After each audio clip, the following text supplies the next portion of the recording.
här är Neon, vilket kanske också vår öppningsgrafik antydde om.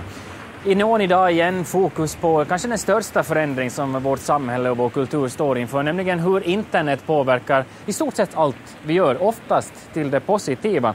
Ett exempel på det så är amerikanen Schwarzmann som hemma i Amerika var väldigt politiskt aktiv. Sen flyttade han till Finland för att jobba och bo, men tack vare internet behövde han inte förändra sina politiska rutiner just alls.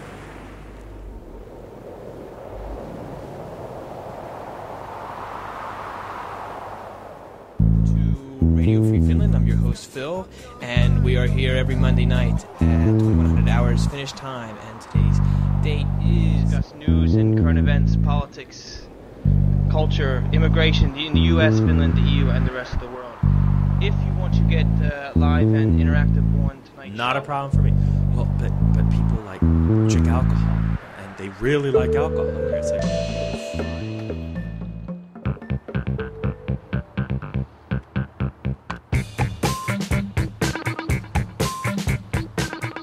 I'm from the States, on the East Coast in the city of Baltimore.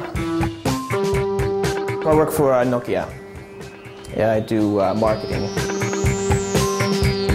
Back in the United States, I was very active in politics and very interested in politics and current events. And when I came to Finland, naturally I was very interested in Finnish politics. And of course, there isn't very much about Finnish politics in English. If anything at all, there's very little.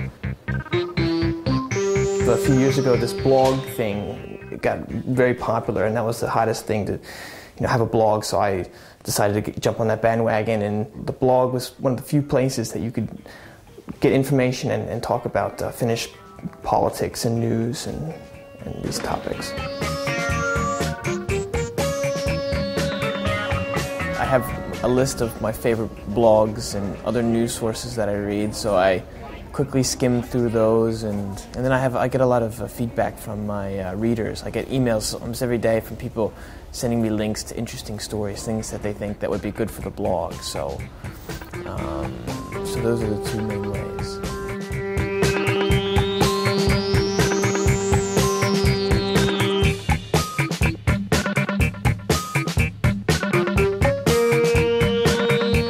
I read a lot of American blogs, of course, and the Swedish blogosphere is quite busy, and the blogosphere in those two countries are taken much more seriously than Finland.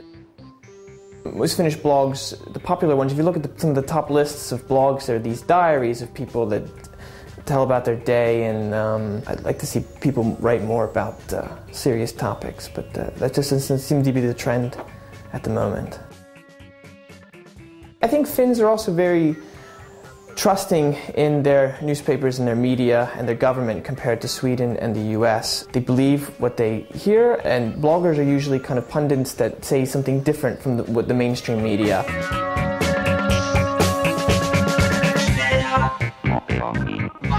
What time are we starting? In about an hour. Okay, you came nice and early. That's excellent. Good. You have plenty of preparing to do. Just about to sit down and have some coffee. I don't drink coffee. You don't drink coffee? Oh, that's right. That's right. Oh, we gotta talk about that tonight. You want beer instead, or wine? Yeah, absolutely. Excellent. Yeah, please. Got some cups and stuff. I wrote down some ideas to things to discuss. I think the angle I want to take tonight is is your mission. Great. And going from there. So talk about how. I had a lot of emails from people saying, "Hey, you should start a podcast," and so I started.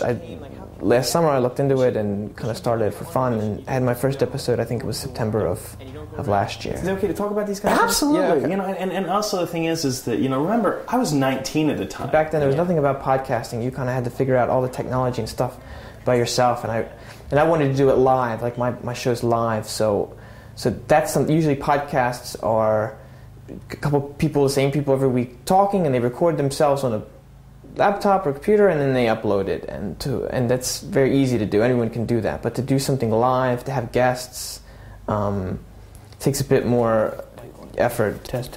1, 2. My mic's probably on. I have to keep the mic volume down a little bit because that's all right. These headphones, it comes out of here and then back into there, so I can't have it too loud.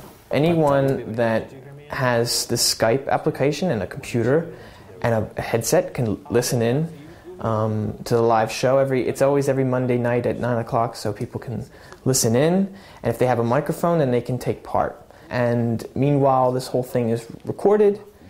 And then after the live conversation's over with, I take that recording and I make it into an MP3 and I put it on the website.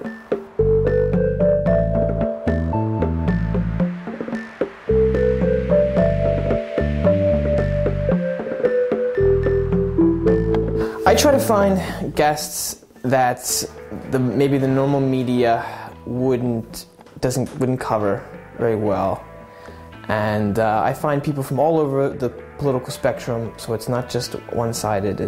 I try to find people from all over, and I have, and I think of issues that I'd be interested in, and usually other people are as well. What else are we going to talk about? What other, what's interesting? We go through your mission, we talk about history a little bit in Finland. How do people react when you ask them to come on your show? I think people are quite confused because it's like a podcast, and that's quite new. There's a new term for people, and of course it's live, so that's kind of weird. So I tell them it's live and it's a podcast, and I think that really confuses people. So people always write back with interest, but they want things explained. And I've had very few, if any, people express an interest and then kind of decide not to do it. So once I can get in contact with them, they're always up for it. All right, you ready? Mm-hmm. All right. Welcome to Radio Free Finland. I'm your host, Phil, and we are here every Monday night at 2100 hours Finnish time. And we are joined today by Stephen Stewart. He is a member of the church. But Mormons can also be married just by a priest or something as well. But anyway, so I just couldn't understand.